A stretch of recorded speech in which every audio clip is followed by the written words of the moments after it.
Premier chant. L'aube du royaume. La conception originelle est la promesse d'un royaume éternel. Avant que le temps ne respire son premier souffle, alors qu'il n'existait encore ni royaume, ni guerre, ni ombre, s'élevait un royaume éternel, fondé sur la justice, la sagesse et une harmonie parfaite. C'était un lieu où la lumière ne venait pas du soleil, mais du trône même du Très-Haut. Ses murailles n'étaient pas de pierre, mais de vérité, et sa musique n'était pas jouée par des instruments, mais par des âmes remplies de joie éternelle. Dans ce royaume, parmi les innombrables armées célestes, l'un d'eux se distinguait, Lucifer, porteur de lumière, ou un comme protecteur de la gloire, directeur des chants sacrés, chef parmi les immortels. Sa beauté était incomparable, sa sagesse profonde, et sa position proche du trône lui-même.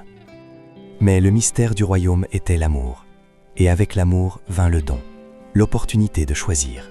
Et ce fut là, en haut, que la fissure commença. Lucifer regarda son reflet dans les eaux cristallines et pensa « Pourquoi pas moi?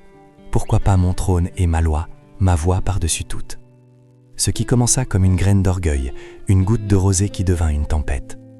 Et lorsque le Très-Haut convoqua le Conseil céleste, Lucifer, déjà transformé en usurpateur, se dressa en défi. Un tiers des armées célestes choisirent de le suivre. Et ainsi, dans une explosion de douleur qui se répandit dans le cosmos, commença la première grande guerre. Ce ne fut pas une guerre d'épée, mais un affrontement de loyauté. On ne se battait pas pour des terres et des possessions, mais pour des cœurs. Le royaume trembla, non parce qu'il était faible, mais parce que l'impensable s'était produit. Une rébellion était née au même endroit où la perfection résidait. Le Très-Haut, dans sa puissance, aurait pu effacer l'usurpateur d'un seul mot. Mais l'amour qui n'impose pas démontra plus que son essence. Une fois, les rebelles furent expulsés. Le royaume fut purifié, mais le conflit ne prit pas fin. Un grand conflit se déplaça, et le champ de bataille serait désormais dans la nouvelle création, une sphère bleue suspendue dans le vide, formée avec tendresse, ensemencée de vie, et confiée à un couple d'héritiers, Adam et Ève.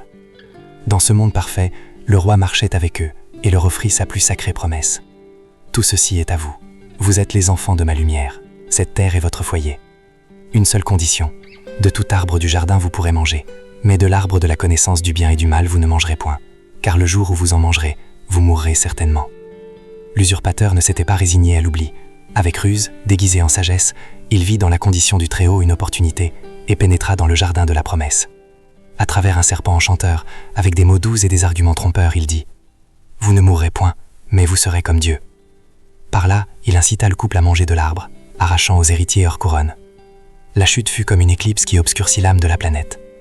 La punition devait être exécutée, et la justice devait briller autant que la miséricorde. Alors, le roi révéla un mystère gardé depuis avant les temps, le plan de l'héritage. Un pacte scellé dans les conseils éternels, où le prince du royaume offrirait sa vie pour acheter par son sang ce que son amour avait créé. La nudité du couple fut couverte par les peaux d'un sacrifice qui paierait le prix de leur faute. Le Très-Haut parla. La semence de la femme meurtrira la tête du dragon. Et ainsi l'espoir renaquit.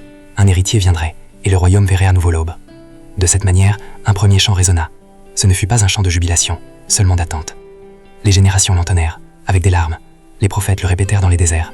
Les patriarches les gravèrent dans la pierre. C'était le chant d'un héritage perdu, mais non oublié.